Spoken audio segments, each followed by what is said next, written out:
Actually, my first time I came to Oman, and this is really a long story, so to keep it short, it was in 2006. I was extremely adventurous, so I rented a car in Dubai, because I was currently in Dubai, and I drove until Salalah for almost 8 days. Of course, I did some stopovers in Hazarhat and Muscat and until Salalah. So in 2006, as you can imagine, the roads were not like they are today. It's really fantastic. In that day, I said to myself, I was as a tourist and actually photographer, as you can see here in my pictures. Photographer is my hobby. Music, to play music, and photography is my hobby. And I said, I love this country, because I did not speak a single word of Arabic at the time.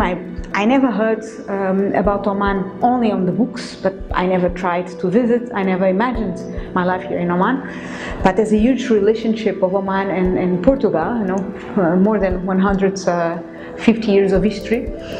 So I was very interested, even the names of the cities, how the importance of this relationship was. I was very curious to understand more Oman. It was really how I started the relationship with Oman. And I knew I would come back, but not personally, but for professional reasons.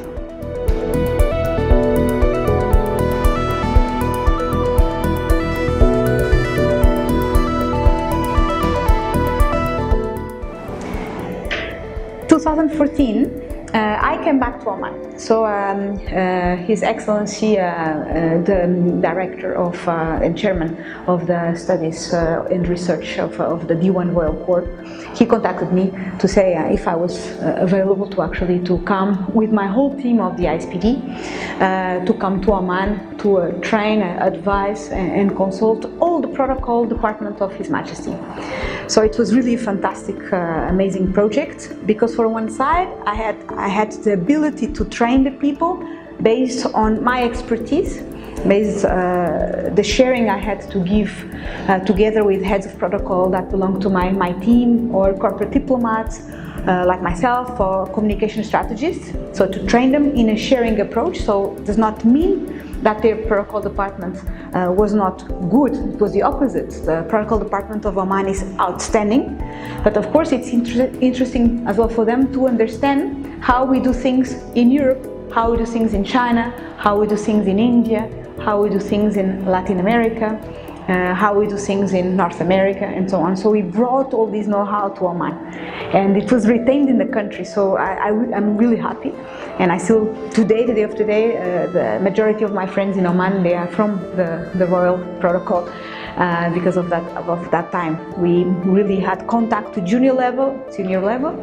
And then as well, some 6 months after, of course, I was running not only a program, but advice program in corporate diplomacy, but only for the high-level advisors and senior advisors for His Majesty, Royal Court as well, ministers, undersecretaries, sponsored by the Minister of Dian himself.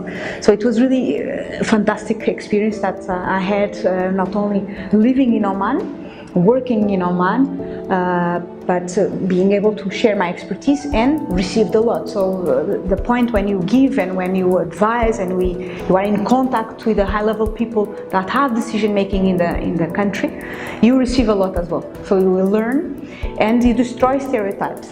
So you can then come back to Europe and say to the people around you, this is not only what is in the newspapers. This is really, I saw in my eyes, I've learned. So should be an European, a lot of times to share what they see with the eyes of an European. Not only an Omani that goes to Europe to say what is an Omani culture, or a Portuguese or a Belgian that comes to Oman and say what is the European culture. I think it's the interchange of the geopolitical intelligence is these bilateral encounters made multilateral and spread around the world. So this is fascinating about my job.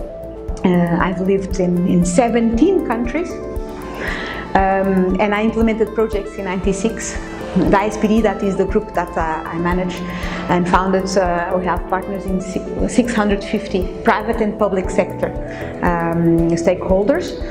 We mainly do a lot of job of corporate diplomacy, so commercial relationships, interaction, reputation management is more or less what we do. And of course the brand is subdivided in different types of products, from education, high-level ECTS credits, so that means the European Union education. We have as well a lot of skills training for different industries, from oil and gas to post, to aviation, to energy, to education itself, capacity building. So it's more or less about my story.